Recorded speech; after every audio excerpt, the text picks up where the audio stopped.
Welcome to McPlum, simple solutions served daily. You must act now. Open Find My Device. Google, Com or the Find My Device app and sign in with the Google account linked to the missing phone. Once signed in, check whether the device is listed and note the last seen time. This tells you if it's online. Next, choose Lock as your first action and type a short recovery message plus a contact number. Do this immediately because remote commands perform best while the phone still has network connectivity.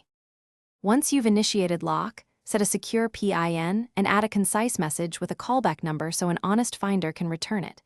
If you suspect nearby, use play sound to trigger full volume ring. If not, check the live location or location history to see movement trends.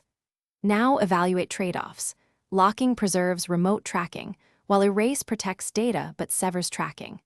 Make your choice based on theft risk and likelihood of recovery. Document time. Finish by executing your decision. If you erase, confirm the factory reset and immediately change Google, banking, and key app passwords. Report the loss or theft to law enforcement. Provide IMEI, serial, and screenshots of Find My Device entries and notify your carrier to suspend the SIM. If the device is offline, don't panic. Keep sending lock or erase commands and enable email alerts. Once the phone reconnects, commands will apply. If tracking fails, revisit account logs for suspicious access and secure those accounts. Thanks for watching. Stay juicy and subscribe.